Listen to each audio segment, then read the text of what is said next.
This past weekend, former President Donald Trump and his most significant potential rival, Florida Governor Ron DeSantis, laid out their respective candidacies for the Republican nomination in 2024 with an unprecedented level of clarity. At the Conservative Political Action Conference on Saturday, Trump served up his trademark concoction of rage, lies, and dishonest braggadocio. He claimed to be the only person who could prevent World War III, rallied his adoring supporters for their final battle against communists, globalists, and the deep state, and declared, "I am your retribution. We will defeat the Democrats, destroy the fake news media, and expose and deal with the RINOs in a proper manner, Republicans in name only. Joe Biden will be removed from the White House, and America will be freed of these villains and scoundrels once and for all," Trump declared to the crowd on Saturday at a Maryland convention center outside of Washington. DeSantis, who has not yet announced his candidacy, used a Sunday appearance at the Ronald Reagan Presidential Library in California to channel the same conservative rage toward what he sees as a left-wing, woke elite takeover of politics, education, COVID-19 public health policy, and big business, tapping into the ideological core of the modern Republican Party. He offered a far more specific blueprint than Trump for a disruption of government as Americans know it, strongly implying that after implementing hardline conservatism in the Sunshine State, he could deliver the policy goals that often eluded Trump in his chaotic White House term. In contrast to Trump's irrational outbursts, DeSantis's punch-by-punch delivery is far more methodical and orderly.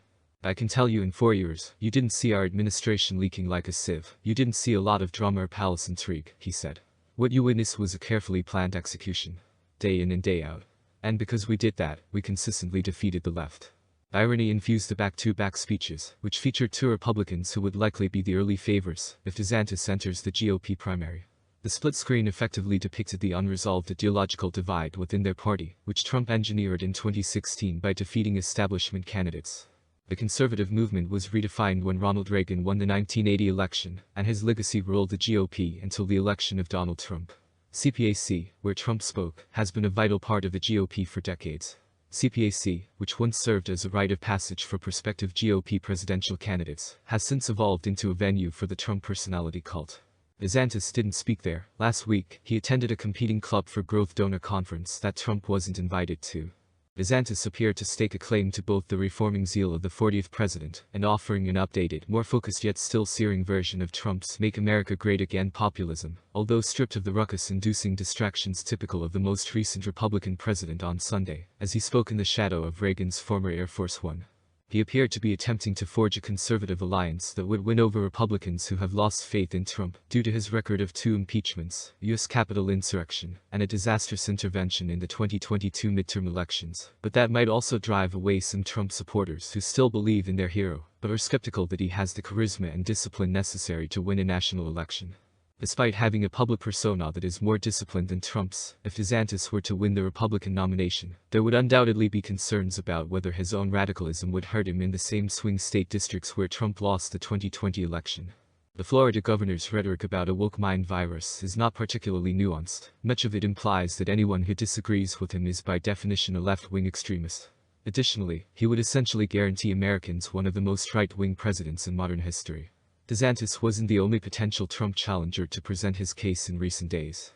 Both ex-US Ambassador to the UN Nikki Haley and ex-Secretary of State Mike Pompeo braved the lion's den at CPAC and launched subliminal criticisms of their former boss. Haley has already started a campaign, while Pompeo may as well. "If you're tired of losing, put your trust in a new generation," Haley said, playing into criticisms that both Trump, 76, and Biden, 80, should yield to younger leaders. Pompeo stacked his speech with plausible deniability to avoid criticizing Trump directly, after receiving a fairly muted reception on the former president's turf, much like his former cabinet colleague. But when the former president said, "We can't become the left," following celebrity leaders with their own brand of identity politics, those with fragile egos who refuse to acknowledge reality, it could be taken as much as a criticism of the ex-president, as of the Democrats he specifically targeted. Ex-governor of Arkansas claims that more voices in the GOP race for 2024 are good for our party. Asa Hutchinson, a former governor of Arkansas, is another potential Republican contender. On Sunday's State of the Union on CNN, he denounced Trump's alarming remarks about the culture war. Hutchinson advised Dana Bash, "You don't do it by appealing to the angry mob if you want to heal our land and bring our country together. No matter how you look at him, you don't want our president to be involved in a personal grudge." Additionally, he refers to his personal vendettas when he talks about vengeance, which is unhealthy for America. It's undoubtedly bad for our party.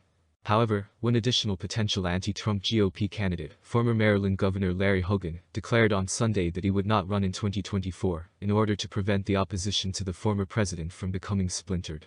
At the moment, Trump and DeSantis are leading the pack and receiving all of the attention, while the majority of the rest of us are in single digits. According to Hogan, there is less chance for someone to succeed the more of them there are. If Hogan's reluctant decision to withdraw foreshadows similar choices made by other remote candidates, it may indicate that the Republican primary will not experience the same division of the anti-Trump vote that aided his remarkable ascent to power in 2016. The focus of the Republican Party should be on eliminating Trump from the nomination process as early as possible, according to John Bolton, a former national security advisor to Donald Trump, who is now a strident critic of his former employer.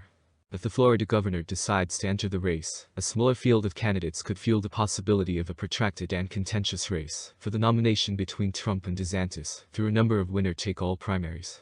Given his dominance among the Republican base, Trump is likely to be considered the front-runner for the nomination, but he has already accused DeSantis of betraying his loyalty after supporting him in his first bid for the governorship in Tallahassee. However, DeSantis attributes his victory in that first gubernatorial campaign to a massive swing, fueled by a strong showing in the Republican primary debate that took place after he received Trump's endorsement. This is according to his new book, which was published last week. And he is attempting to set himself apart from Trump as a victor by pointing to his resounding victory in the general election last year, which contrasts implicitly with the former president's national re-election defeat. In 2022, we increased our margin of victory from 32,000 votes in 2018 to over 1.5 million. DeSantis declared on Sunday, "We received the highest percentage of votes of any Republican governor candidate in Florida history." However, the weekend's events also highlighted a few of DeSantis's potential weaknesses in any attempt to unseat Trump. While he displayed a talent for articulating policy in his speech at the Reagan Library, he lacked the showmanship prowess that Trump has long used to dominate Republican politics. Trumpism has always been more of an emotional and visceral reaction than a real attempt to carry out ideological conservatism. Perhaps GOP voters will look for a change because they are so determined to retake the White House. However, Trump warned DeSantis and the rest of the nation that he will fight with everything in him to win the White House once more in his speech at CPAC, which echoed the American carnage themes of his inaugural address.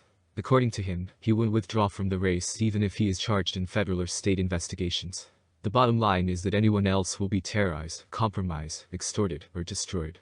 "I alone will never give up," declared Trump.